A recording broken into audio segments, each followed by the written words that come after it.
to the DolphinsTalk.com podcast, the longest-running Miami Dolphins podcast on the internet.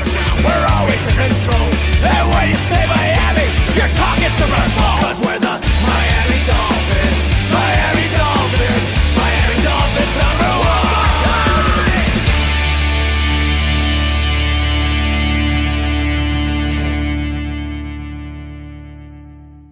Hello, Miami Dolphins fans. How are you today? And thank you for listening to the Dolphins Talk post-game wrap-up show. I am your host, Michael Leva, flying solo today as Tom Ernest had a medical emergency and is unable to join me tonight. So you got me for however long we're going to go. And when I'm alone here flying solo, I got a lot of things going on at once. So if I might not be able to keep a close eye on the comments, but if you do leave us a super chat, I will get to you at some point in the show. But yes, the Miami Dolphins hit a 34-10 dominating victory over the New York Jets today.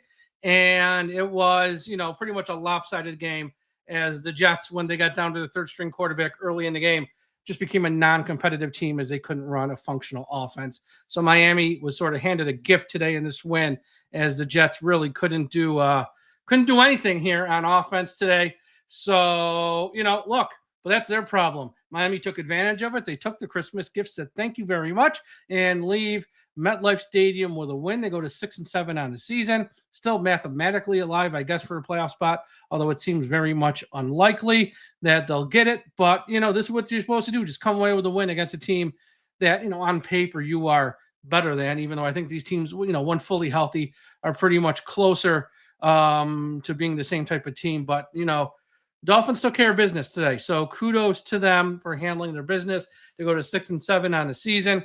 We're going to talk about all that on today's show. Before we get to any of that, though, shout out to the sponsor of today's show, Caneswear. Everyone go to Caneswear.com for the best and most affordable Miami Dolphins apparel on the internet. It is holiday season time, whether you are celebrating Hanukkah or Christmas or whatever you celebrate. If you need a gift for a friend, a family, a coworker, a loved one, or just want to treat yourself, because why the hell not, go to Caneswear.com. That should be the first website you check out this year when you're buying something for the Miami Dolphins, the Miami Hurricanes, who made the playoffs, by the way, your Florida Panthers, your Miami Heat, or anything of that sort. Go to Caneswear.com. They got stuff for the home. They got stuff for the office. They got stuff for your car. If you want a hat, hoodie, jersey, polo, shorts, socks, anything with a Miami Dolphins logo on it, Caneswear.com is the place to go. Check it out, as they got the best and most affordable Miami Dolphins apparel on the internet. Also want to give a shout out to everyone watching us live at the I Am a Miami Dolphins fan Facebook page, run by the great and talented Carlos Hernandez. If you're on Facebook, please be sure you are part of the I Am a Miami Dolphins fan Facebook page. What else we got here? Dolphins Talk Extra. We had a live watch along today. For those of you who joined us on the watch along, thank you. Brunch at Dolphins Talk. We had a big spread of food out. We showed you the food we had, talked about the food we had, and also watched the Dolphins Jets game. Here's the deal. Patreon.com/Dolphins Talk. If you sign up right now through the end of the season, $1 for the first month. Then it jumps to $3. First month is $1 though. Check it out for a month. If you don't like it, cancel. Go to Patreon.com/Dolphins Talk. Promo code DTXmas. Got to put the promo code in DTXmas. And again, if you're watching us live on YouTube, hold on. Sorry about that. Again, when I'm flying solo, I'm trying to multitask here. If you're watching us live on YouTube, you want to help me out tonight. Tom's not going to be with me. I'm flying solo. Super chats. Put in super chats. I'll give you somebody to bounce ideas off of and talk to. Leave us a super chat at some point in the show. I will read off all the super chats, and it'll help me as I'm flying solo here on the post-game wrap-up show.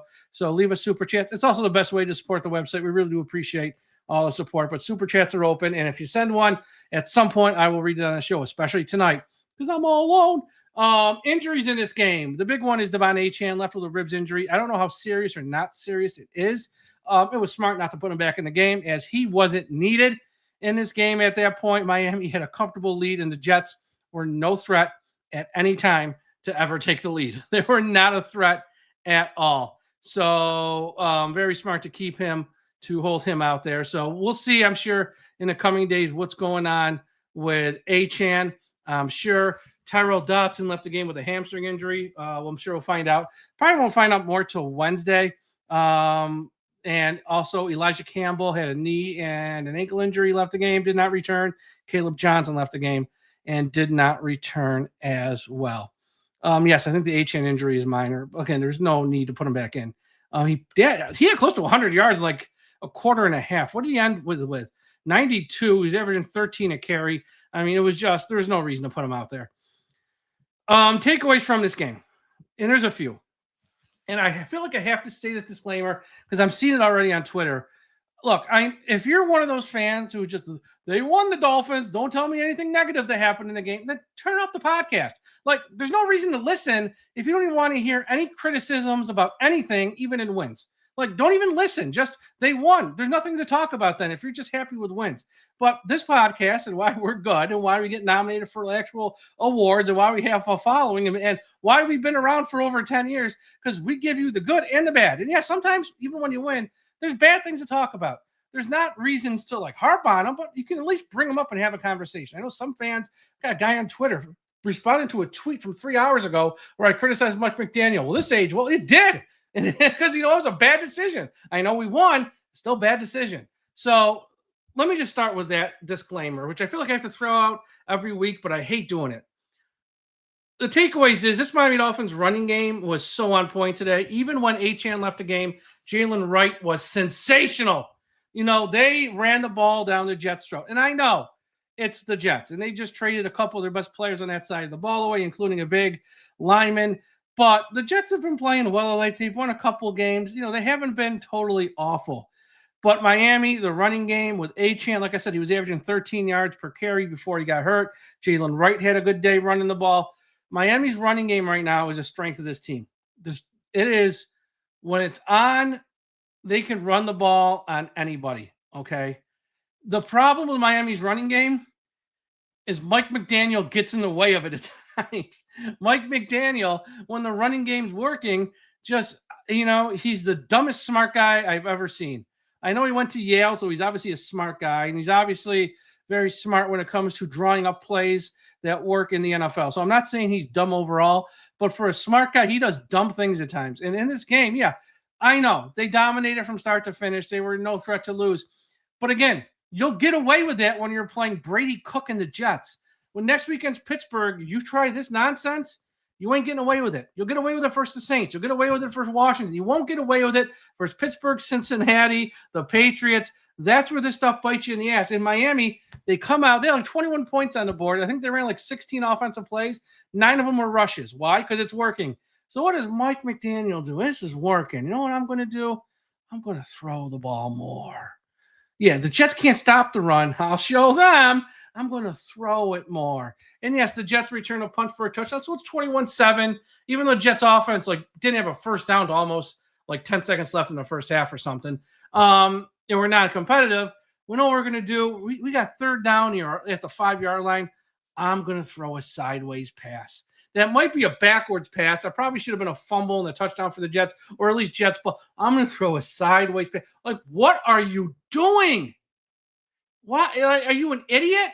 Just run the ball until the Jets show they can stop it. I don't mean stop them on a play. Stop it for 2 or 3 series in a row. You run the ball down their fucking throats. Sorry for swearing. You just keep running the ball. But Mike McDaniel, the problem with the Dolphins running game is that Mike McDaniel gets away from it too early. That's the problem. It's not the players. It's not the execution. It's not the offensive line, which everyone likes to jump down their back every chance they get. It's the head coach gets away from it too much. And yes, when you're playing Brady Cook and the Jets on a day like today, no problems. You can, a mistake or two or a play call or two that doesn't work out, no big deal. But man, Mike McDaniel's bad. He is bad at his job, and he got away with it today, but, he won't get away with it in upcoming weeks. But overall, like I said, the Dolphins took care of business versus a non-competitive Jets team, especially a non-competitive Jets offense. Miami, they imposed their will and ran the ball down the Jets' throats. The Jets offense, Miami had to do nothing. I mean, they were just Cook is a rookie out of Missouri, late round pick, I believe. I'm not even sure if he was drafted. I think he was drafted late. And he was a good college quarterback. He has no business playing in the NFL. He has no business playing in real NFL games. And we saw that today. So, I mean, am I going to sit here? I'm not going to criticize the Dolphins defense because they did what they're supposed to do. Kudos to them. But I'm not going to sit here and heap praise on, like endless praise on them, because this is what they're supposed to do facing the Brady Cooks of the world. And that's what they did. A few big positives from today's game. See, if someone in our chat says Cook was undrafted. Yeah, I thought it was round 7 or undrafted. Either way, he didn't belong. He's not an NFL quarterback. Some of the positive players from today's game I want to give a shout out to. Number 1, Rasul Douglas, I thought had a very good game. Again, he should against that quarterback. Another interception there. This time, just outside the end zone or just near the end zone at the goal line. I thought Rasul played a very good game. He had 5 pass breakups today. For most players, even a good player, you might get like 2 a game. Maybe 3 is like a great game. He had 5. So Rasul Douglas, 5 pass breakups. I thought he was very, very good. Jalen Waddle, getting him back into, in the passing game was a big deal. That's a big deal because he needs to be he's our only, let's be honest, he's our only real wide receiver these days. Malik Washington's okay as a number 4. We use him more than a number 4, but he's really a number 4. So having Waddle as a part of the passing game was nice to see. He had a good day, mainly in the first half, 5 for 50, 1 touchdown. So good day for Waddle, getting him back involved. Jalen Wright, like I said, big moment for Jalen Wright. His best game as a pro, 24 carries, 107 yards and a touchdown, 4.5 yards per carry. He was great. I mean, he was great. Jalen Wright stepped up. And this is a game where, it was smart not to put Achane back out there because why? You got the game wrapped up. The Jets were never a threat. Wright, Ollie Gordon, this was really Jalen Wright's game as a feature back. Ollie Gordon had 5 for 17 and a touchdown, which is fine. But get Wright going. Get him some work. You traded a future 3rd-round pick to get him a couple years ago. Let's get him acclimated because God forbid if something ever happens to Achane, you want to have a backup who's seen real action in real games. And it seems like, Wright hasn't had that opportunity. He just hasn't. Last year, it was a crowded backfield with Achane and Mostert and stuff. This year, Achane's been so good. Ollie Gordon's been used in short yardage situation. Let's get Wright involved. And I know it's the Jets and it was an easy win, a ho-hum game. But this is, this means more than any preseason thing he does. This means more than anything he's done in any practice. Getting Wright real reps in a real game where he produced. I thought Wright was sensational today. I thought it was absolutely fantastic. I love to see every bit of it. So there's that. What else do I have on my notes here? Tyrell Dotson with a great interception. Yeah, he left the game injured there. I don't think it's anything serious. Hopefully it's not. But Tyrell Dotson, again, with a big play with the interception there in the first half. I thought he was very good. And, the guy who's winning over the hearts of a lot of Miami Dolphins fans, number 85, tight end, Greg Dulcich. 3 receptions for 41 yards. He had one that was a big one that was called back on a block in the back there by Waddle. Greg Dulcich, again, keep things in perspective, folks. He's not a number 1 tight end in this league. He's a solid number 2 tight end that you use in certain sub packages. But what he's shown here the past few weeks is in this offense with Mike McDaniel, when you put him in those right sub packages and you call his number, he will deliver. And I think the Miami Dolphins, again, I don't know what's going to happen next year with someone like Waller. Will he retire again? Will he be back? It depends on GM, head coach. If Mike McDaniel's back, I think he'll probably be back, Waller. But again, you can't trust him to play anywhere near 17 games. He'll probably give you 7 or 8 if you're lucky. So backup tight end is very important. If he's not here, then who knows what goes on with – it kind of depends who the next head coach is and stuff like that. Who knows? But Greg is showing something here at tight end. Greg Dulcich, 3 for 41, he averaged 13.7 a game, 1 called back, caught every one of his targets, 3 targets, 3 receptions. That's all you want. You call his number, he's going to make the play. Very impressed by this kid the past few weeks. Very, very impressed. And there's something there. Clearly there's something there with him right now in Miami. And hopefully we'll see where this goes here the last 4 games of the year. Hopefully he continues to make plays and such, because he's someone who they got off the scrap heap. And, if you can turn him into somebody, just a contributor. That's what you want from Greg Dulcich. I think fans sometimes they put too high of expectations on certain guys. Greg Dulcich isn't the number one. He's someone that can be a contributor, though, that is going to be part of a team. It's going to be part of your passing game attack, not the lead guy, not your top guy, but part of the group that will produce at the end of the day. And I thought he was very, very good. On the negative side, like I said with McDaniel, the play calling at time just absolutely head scratching. He is so freaking clueless at time with the play calling. And, it works. They got to win. So I know there's some fans. They won. What are you complaining for? All right. Whatever. But it's like, again, there's a reason the reputation Mike McDaniel has is he can't beat teams that are good. They can't win in the cold. And it's like, because when you play teams that are good, you cannot make these types of coaching mistakes and play calling mistakes that he makes. You just can't. And so there's him. The other one, though, is Tua. This was not a good game for Tua. Now, he didn't have to do much because the running game was so good. He was only 13 for 21, 127 yards, only 6 yards per pass. He had 1 touchdown, no interception, only took 1 sack. Stat line is mundane because he didn't need to be anything but mundane today. So I'm not attacking him for not throwing for like 400 yards. No, when you run for 239, you don't need your quarterback to throw for that much. And him throwing for 127, 13, 21 is fine. But again, here's my problem. Those 2 play calls at the end of the first half near the goal line. You're a $200 million quarterback. You got to be smarter than this. Number one, the head coach, sends in a play. If I'm throwing sideways passes near my end zone, period. And if the head coach calls it in as a $200 million quarterback, you have the gravitas. You have the ability to say, I ain't running this play. Audible out, run something else. Throw some balls, run something else. Or if he does call the play, then you have to execute it better than you did, which means do not rush the pass and throw a borderline backwards pass into your end zone. So either way, Tua's got to grow some nuts and say, I'm just going to audible out of this, or he needs to just execute it better, or just throw it into the ground. In this game, the Jets were so non-competitive. Just you can't do what he did, though, which I know they got away with it twice, but they got lucky. They really did get lucky because especially on the first one, that looked like a backwards pass. And I don't know. It's just, you just expect more. And with a lot of these wins, and I feel like a broken record, but I'm going to say it again. The Saints, the Washington Commanders, the Jets, you can get by making these dumb mistakes and you're going to come out with a win. The game versus Washington went to overtime when it shouldn't have. The game versus the Saints came down to a Chris Olave drop touchdown when it shouldn't have been that close. Whatever, they came away with a win. In this game, it was never really close, but, at 21-7, what are you doing? It's like, put the game away and don't be dumb. He's getting away from the running game. They're throwing sideways passes near their goal line. It's like, you do that for Pittsburgh, you're going to lose by 4 touchdowns. You do that for Cincinnati, they're going to run up the score on you. Even though they can't stop anybody, they're still going to score a ton on you. Against Brady Cook, you're fine. But, those are the negatives. It's a lot of the same. Head coach and quarterback. And I know on a show this past week with Tom, we sort of spoke about the offensive line and stuff like that.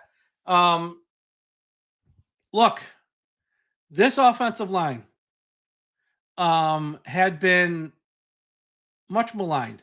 And for most of the year, they didn't have the right tackle or right guard. But they're playing really well.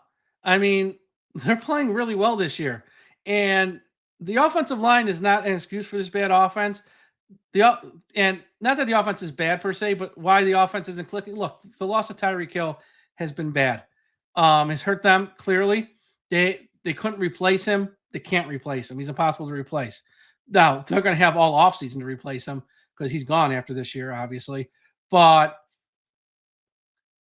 it's more on the head coach and quarterback. Man, it's like this offense, not that it would be elite, not that it would be great, but it could be much better than what we see most weeks if the head coach can just get the plays in, stick with the running game when it's working, and not get too cute with these little sideways passes when you're near the goal line. And if the quarterback just makes smarter decisions.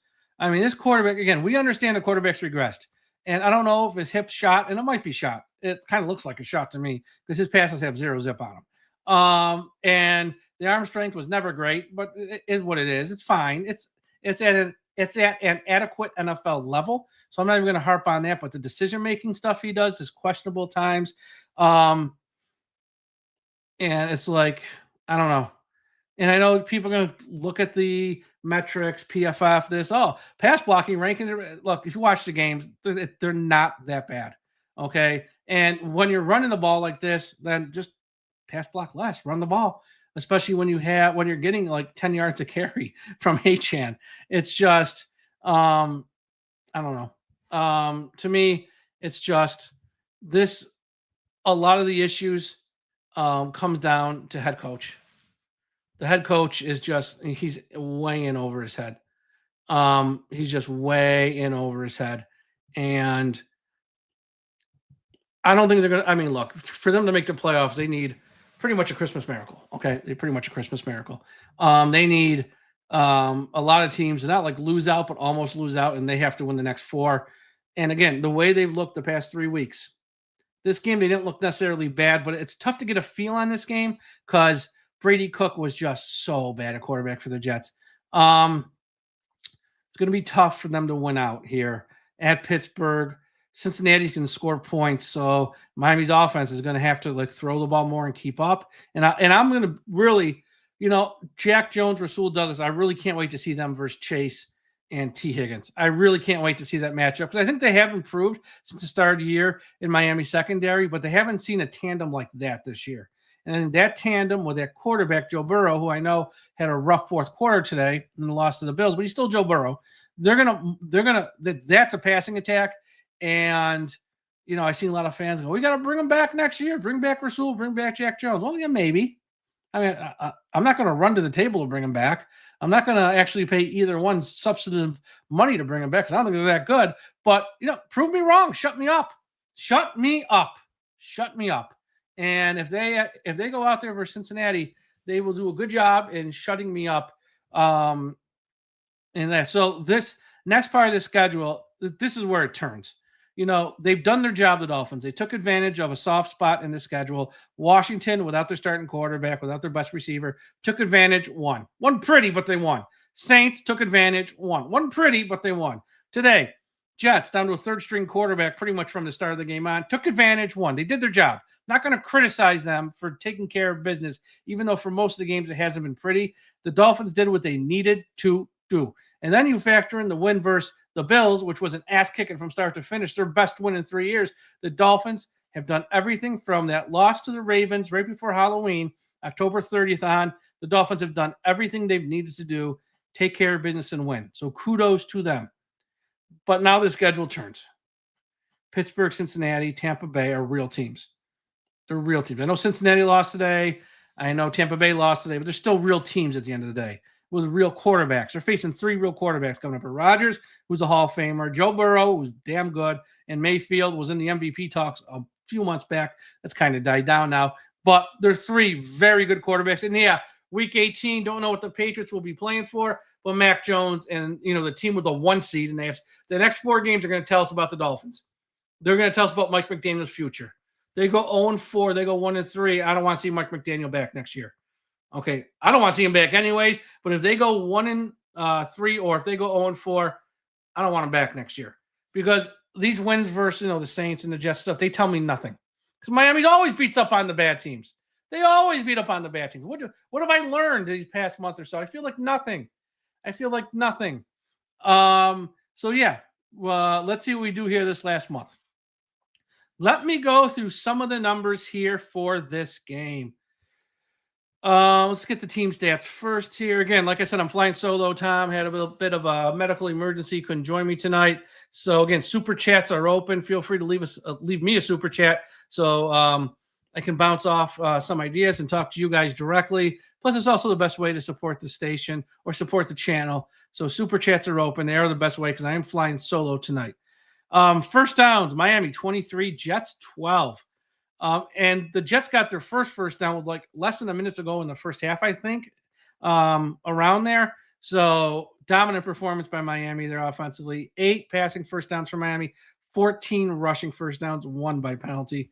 Third down, neither team was good. both teams stunk on third down. Jets were 1 for 12. Miami was 2 for 10. Total plays, Miami 63, Jets 57. Total yards, Miami 358, Jets 207. Miami 5.7 yards per play, Jets 3.6.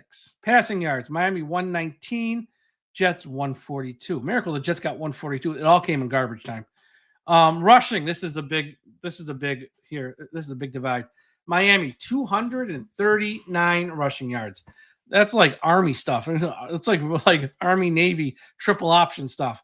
239. Jets only at 65 yards rushing. Kind of tough to run when you're behind by 3 touchdowns, like pretty much at the start of the game. It's kind of tough to run the ball. You're pretty much in catch-up mode, passing every down. Red zone, Jets were 0 for 3. Miami 4 for 4. Perfect in the red zone. So you win games. Jets 3 turnovers, Miami 0. Penalties pretty much even. Jets with 6, Miami with 5. Time of possession, Miami. When you run for 239, you're going to dominate the time of possession. Miami with 36 minutes and 7 seconds time of possession. Jets 23-53. Dominating running game performance from the Miami Dolphins today. Game balls, usually we each give out one. I'm going to give out a couple today since I'm flying solo. First one goes to Jalen Wright, 24-107, 1 touchdown. If I was on here with Tom and just giving out one, it probably would have been to Wright anyways. So Jalen Wright gets the game ball for me, 24-107, 1 touchdown. Awesome, 4.5 yards per carry. He's the first one. Second game ball, Greg Dulcich, tight end. 3 targets, 3 receptions, 41 yards. He had a long one called back. Like I said, he's been absolutely great and has come on of late here the past month. And another one I'm going to give to Rasul Douglas, 5 pass breakups, 1 interception. Rasul Douglas has been very good. He found the fountain of youth. I see people in the chat here bringing up special teams. Yeah, you're right. The punt return. I'll say this about the punt return by the Jets. Miami has to do better. Clearly, you can't give up a punt like that. But that was a hell of a return by that guy in the Jets. That was a hell of a return. The Jets, who's the punt? I can't remember off the top of my head. The Jets punt returner was a Wilson, Isaiah Williams, 78 yards. That was one of the best punt returns I have seen in a long time. I thought he navigated everything well, set up his blockers well, got in space, turned down the speed, slowed it down a little bit, let guys run past him. Then he ran the other direction, change of direction was great. So, yes, Miami special teams, can't let that happen. And they've had a few special teams mistakes. Last week, they gave up the onside kick. Late in the game was bad. This one, here's a return. Back in week 2 versus the Patriots, they score, take a lead, give up a kickoff return for a touchdown. Then they never got the lead back.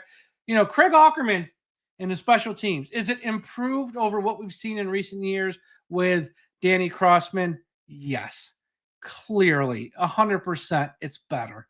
But it hadn't been great, though. Hadn't been great. There's been some special teams blunders here by the Dolphins this year. One last week, one this week. Got to, as Mike McDaniel said, got to clean it up. Got to clean it up. Got to clean that up there on the special teams. But that was a pretty return. Special teams has improved, but it hasn't. That doesn't mean it's perfect or it's been great or it gets like an A grade. It's it's like a B- grade. Last few years it was an F. Now it's a B-, and that's probably a fair grade for special teams. It's a B- grade so far. 4 games left. Again, they can go out there and change things. All right, real quick here before I go on with the rest of the show. Wherever you're listening to this podcast, please make sure to subscribe, whether it's Apple Podcast, Spotify, YouTube, iHeartRadio, Audible, Podbean, Podchaser. We are on all the platforms. Subscribe so you don't miss a show. We have shows each and every day of the week. And when we get to the off season, it's going to be a busy off season. We're going to have a new GM. We're going to have maybe a new head coach, 5 picks in the top 100, free agency. Is Achane? Will he get a new deal? There's going to be a lot of chatter in the offseason, and we're going to have you covered with shows. I don't want to say every day in the offseason, but damn near every day in the offseason, we're going to have shows. So wherever you listen, make sure you are subscribed. Also, what else do I have to say? FinHeaven.com. Everyone go to FinHeaven.com, the best Miami Dolphins message board on the internet. All right. Dolphins have won, 4 in a row. They're back to 6 and 7 here. And I think the 6 and 7 stuff, that's going to be, look, it's cute for like once, and I'm already over it. I don't want to hear the 6 and 7 stuff all week. We got Pittsburgh now Monday night. Pittsburgh coming off a big win today over the Ravens, first place. Cincinnati lost, the Browns lost, the Ravens lost. Pittsburgh now in the driver's seat in the AFC North. Big game for them, obviously, to remain in the driver's seat in the North. And Miami is like one loss away from being eliminated from any miracle chance of making the playoffs. Here's what I'm going to say. Going into this Pittsburgh game. Remember this offseason, back in like May, June, July, then August in training camp. What did we hear? The Dolphins players, Mike McDaniel. What was their motto this offseason? Because it's been a while. You probably forgot. I want to remind you what it was. They talk. We do. People in the media talk. Fans talk. People on social media talk. They're going to talk what they're going to talk. How Miami can't win in the cold. How Miami has won a playoff game in 25 years. How the Dolphins are this. How the Dolphins are that. They talk. We're the Dolphins. We do. And then, of course, they went out there week 1 and got embarrassed by the Colts. Then week 2, blew it against the Patriots. And then it was just like, it was a clown show.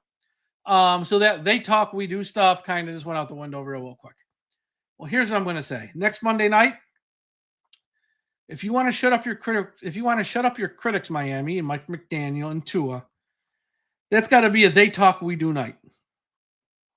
I want to see the Dolphins win. Here's a key word, win. A big game late in the year, on the road, in the cold, versus a good team. No excuses. Win the game. These are the spots the past 3 seasons or so that Mike McDaniel poops his pants. These are the spots the past 3 or 4 seasons or so Tua Tagovailoa poops his pants. Next week, those 2 guys can't poop their pants. They got to go in to Pittsburgh on Monday Night Football in front of the world and bring their A games. And they got to win. I don't want to hear, well, we only lost by 3. I don't want to hear, well, it was close for for a half or blah, blah, blah. No, I don't care who's hurt. I don't care what the weather is. I don't care. No more excuses. You have a $200 million quarterback. You have a head coach fighting for his job. Don't tell me that things are better when I can watch games versus Washington, the Saints, and the Jets. Where I'm like, Jesus, they still make the same stupid mistakes. And yeah, they're getting away with it. I want you to go next week to Pittsburgh, what used to be Heinz Field. I have no idea what it's called now. And I want you to win. You want to shut up people like me? You want to shut up your critics if you're Mike McDaniel, if you're Tua? You want to shut up the national media? Go out there and do it. Because next Monday night is going to be a moment in time. It's a tentpole moment to judge Tua and McDaniel. Big game, late in the year, versus a good team, on the road, in the cold. Just win. Because if you win, you shut up people like me. You shut up all the talking heads on ESPN. You shut up people in the local media. You shut up people in the national media. You shut up the other fans in the Miami Dolphins fan base who are calling for Mike McDaniel to get food. You shut everyone up if you just go there and win. Guess what, though? If you go there and lose, 3 words. Same old Dolphins. So next week, you got an extra day to prepare. Achan doesn't sound like serious. He should be ready to go. Go out there and win. Nobody wants excuses anymore. Everyone's tired of the excuses. This is their moment. Okay. A 1-6 start turned into a 2-7 start, and they've crawled their way back to a 6-7 record. Next week, forget the playoffs. Next week, you can go to 500 with 3 games left. There's a chance you can finish the season over 500. But if you go next week to Monday Night Football in Pittsburgh against Aaron Rodgers and Metcalf and Watt and all the Steelers, and you go there and you play like the Dolphins teams we've seen in recent years, in these big spots late in the year where a win is necessary, and you go out there and lose, and you don't show up for a half, and you're turning it over, and you're down 17-0 before you blink, nothing. Then all this stuff that you've done recently to get to 6-7 means nothing. It means nothing because it's all fool's gold anyways. Outside of the Bills, who have you beat? Who have you beat? And it's not even like you're winning these games convincingly. It's not even like you're coming out of these games convincingly. Last week versus Saints, Chris Olave, if he doesn't drop a touchdown with like less than 2 minutes left, you lose to the Saints. Like versus Washington, I mean, Washington with a backup quarterback. It's like, I love this. It hasn't even happened yet. And we got a jock sniffer defending Tua. If down 17 because of the defense, y'all going to blame Tua? Yeah, you know why? Because if you're down 17, that means your offense hasn't scored. Oh, my God. These people, the people who drink the Kool-Aid on Tua, God bless you people. God bless you people. And you're missing the point. The point is next week's a big game for McDaniel and Tua against Pittsburgh. Don't talk about it. Just go do it. Win the game. Because then you can say the narrative's been changed. Whatever happened at Halloween, okay? Whatever happened at Halloween after that loss to the Ravens, a light switch was clicked, and we haven't lost since. We went out there and kicked the Bills' ass. Yeah, Spain versus Washington, it was tough. We found a way to win. Versus Saints, we found a way to win. And then we went out here in the Jets versus a third-string quarterback, took care of business. What else you want us to do? Go out there and win next week. Because here's the deal. If you go out there and poop your pants next week against Pittsburgh, I want McDaniel gone, as most Dolphins fans do. Because what has changed? Beat the bad teams, choke versus the good teams. Like, you got to do something. I know Tua, it's different. The contract, he might be here next year. He might not play next year, but he'll be on the roster at least. That's different. But for the head coach, show me something. Come out next week with your team prepared from play one. Don't blow a timeout on the opening series. How about that? When the running game's working, don't start throwing the ball. Just keep running it down their friggin' throats. But shut everyone up. Shut up people like me. I want you to make me come on the show next Monday night around midnight with Tom, hopefully, on a post-game show where I got to say, boy, Mike McDaniel proved me wrong. That was a hell of a win tonight. I want to say that. You think I care if I'm right or wrong? I'm a Dolphins fan. If you're watching on YouTube, look at the room I'm sitting in.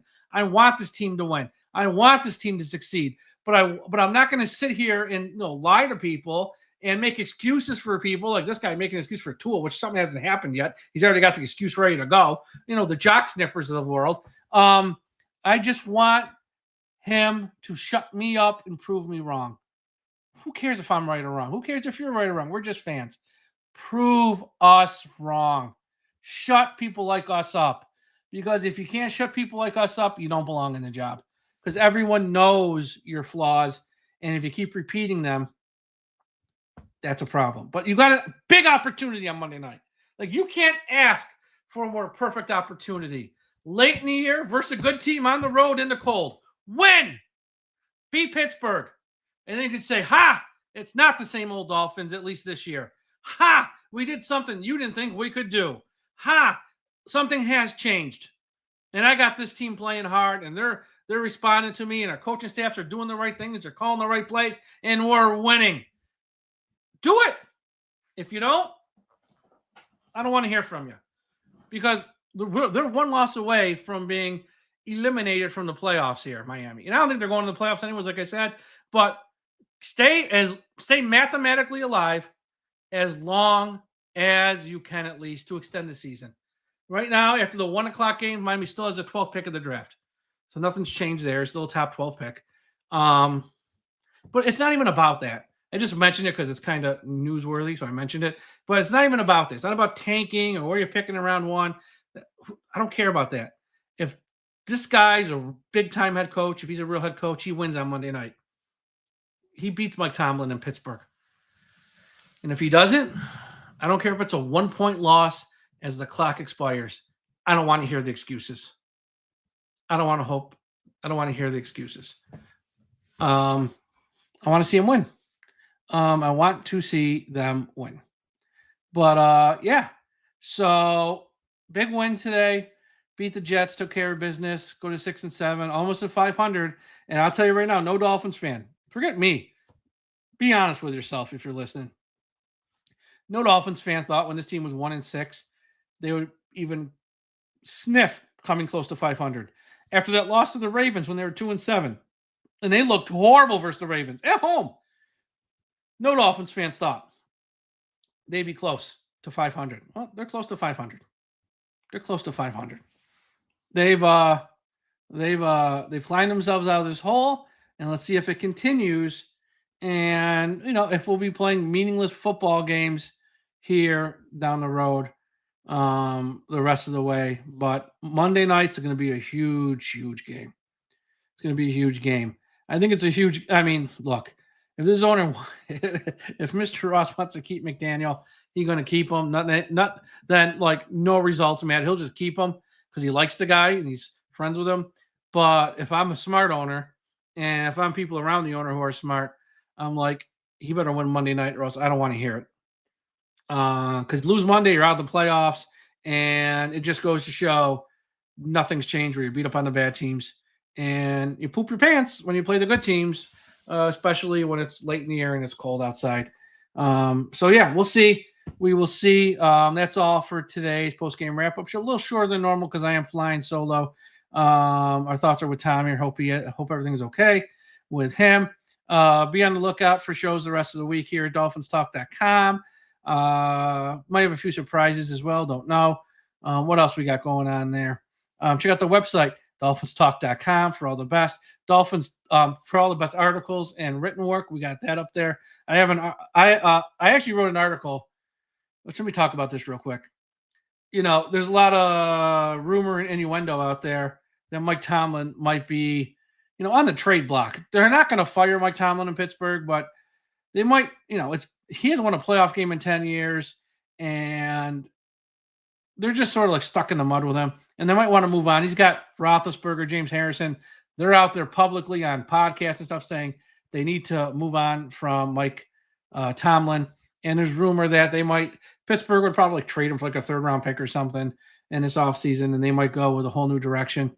And, of course, all Dolphins fans are like, I want Mike Tomlin. And I get it. He's a smart – he's had a lot of success. He hasn't had – well, he won a Super Bowl with not his players because that was like year 2 for him. That was still Bill Cowher's team, essentially, and the team he built.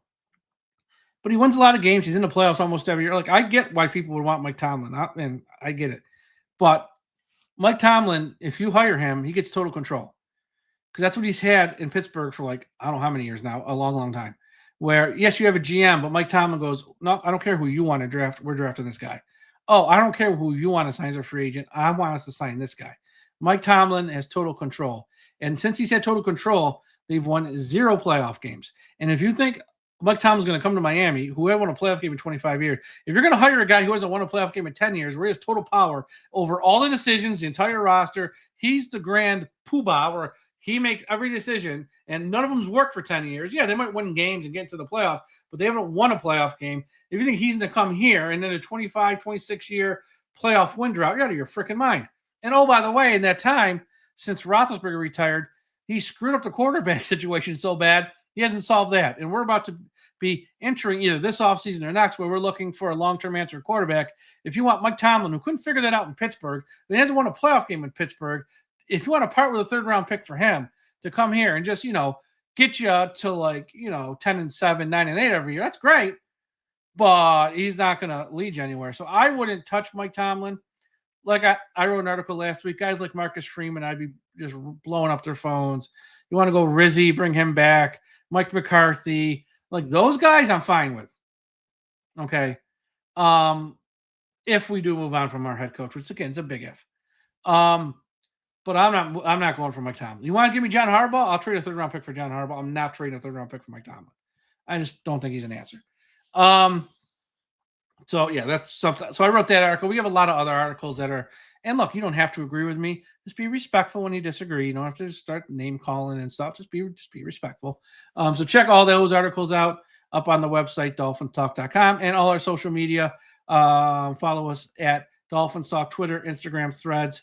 wherever, Blue Sky, TikTok, we're everywhere at Dolphins Talk. And again, Dolphins Talk Extra, patreon.com/Dolphins Talk, promo code DTXmas, first month's $1. Then it jumps to $3. Bonus podcast, private message board. We got a ton of stuff. We have a ton of stuff. Check it out. Everyone, thank you for listening. We'll talk to you again after a while. And folks, don't forget, we must put an end to highway profanity.